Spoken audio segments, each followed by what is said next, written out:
리더십 정말 수많은 이론들이 있죠? 그런데 오늘 우리가 살펴볼 건요, 수천 년 전에 고대 문헌, 바로 요한복음에서 발견한 아주 독특하고 강력한 리더십 모델입니다. 여러분, 혹시 리더의 자리에서 아니면 어떤 중요한 일을 맡아서 막 달리다 보면 어느 순간 처음에 그 뜨거웠던 마음은 어디 가고 이게 그냥 무거운 짐처럼 느껴질 때 있지 않으세요? 그럴 때 도대체 어떻게 해야 다시 힘을 낼 수 있을까요? 오늘 우리가 파헤쳐 볼 내용이 바로 이 질문에서 출발합니다. 자, 이 해답을 이해하려면 먼저 그 배경을 좀 알아야 하는데요. 이게 그냥 나온 얘기가 아니고요. 리더들을 대상으로 한 3주짜리 세미나, 바로 그 마지막 날에 나온 이야기입니다. 그러니까 첫째 주에는 우리의 사명이 뭐냐, 둘째 주에는 우리는 누구인가를 다룬 거죠. 소위 말하는 what과 who는 정리가 된 거예요. 그런데 진짜 중요한 게 남았죠. 그래서 이걸 어떻게 할 건데? 바로 이 how에 대한 질문 말입니다. 오늘 분석할 내용이 바로 그 실질적인 방법에 대한 명쾌한 해답이라고 할 수 있겠습니다. 자, 그럼 그 해답이 뭘까요? 대단하고 복잡한 전략 같은 걸까요? 전혀요. 놀랍게도 이 설교가 제시하는 해답은 아주 단순합니다. 예수님이 돌아가시기 바로 전날 밤에 보여주셨던 딱 3가지 역할, 바로 여기에 모든 비밀이 담겨 있다는 겁니다.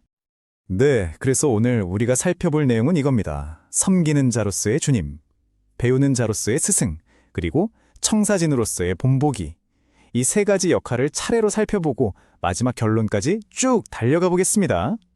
자, 그럼 첫 번째 역할부터 시작해 볼까요? 바로 섬기는 자로서의 주님입니다.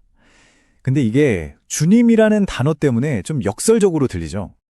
설교에서는 먼저 퀴리오스라는 그리스어 단어를 짚고 넘어가는데요. 이게 그냥 주님 정도가 아니라 주인님, 마스터 같은 뜻이에요. 종이 자기 주인을 부를 때 쓰는 그야말로 절대적인 소유권을 나타내는 단어라는 거죠. 그러니까 예수는 주인, 제자들은 종, 이런 명확한 권력 구도가 설정되는 겁니다. 그런데 바로 그 다음 순간 정말 충격적인 장면이 펼쳐집니다. 이 절대적인 권력 관계가 완전히 180도 뒤집히는 거죠. 바로 주인이, 그 퀴리오스가 가장 낮은 종이 하는 일, 발 씻기는 일을 직접 하는 겁니다. 바로 이겁니다. 이게 핵심이에요. 주인에게는 당연히 섬김받을 권리, 명령할 권리가 있잖아요. 그런데 그 모든 권리를 스스로 포기하고 오히려 무릎 꿇고 섬기는 길을 선택했다는 겁니다. 이것이 바로 사명을 따르는 리더가 가져야 할 첫 번째 자세, 첫 번째 열쇠라는 거죠. 자, 이렇게 권리를 내려놓는 리더십은 두 번째 역할로 이어지면서 그 의미가 더 깊어집니다.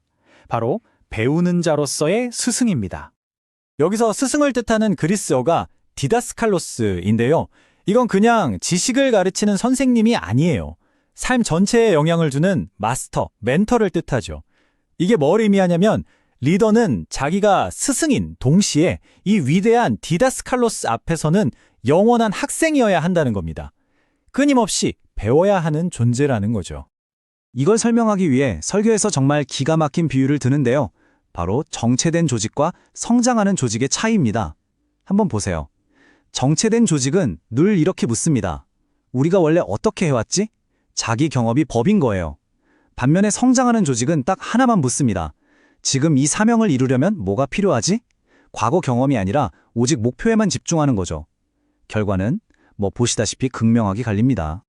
자, 첫 번째는 권리를 내려놓고, 두 번째는 경험을 내려놓고, 이제 세 번째, 마지막 역할이 이 모든 걸 하나로 묶어줍니다. 바로 청사진으로서의 본보기입니다.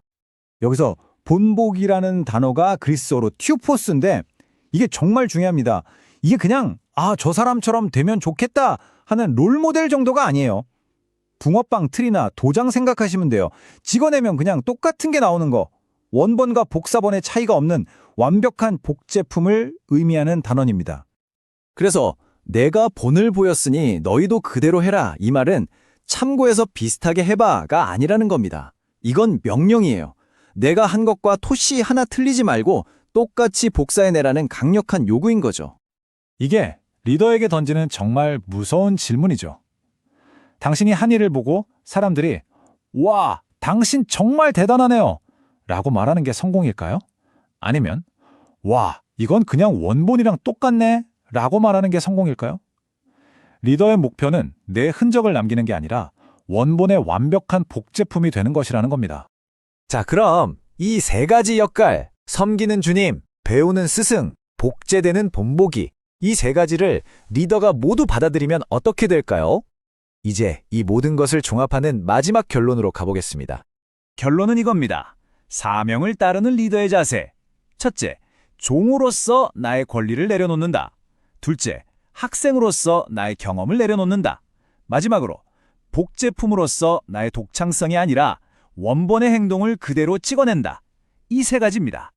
그리고 설교는 마지막으로 하나의 약속을 제시하면서 끝납니다. 이것을 알고 행하면 복이 있을 것이다. 여기서 말하는 복이라는 건 단순히 운이 좋다는 뜻은 아니겠죠. 조직이 성장하고 개인이 성취감을 느끼는 그런 총체적인 성공과 만족을 의미하는 것 아닐까요?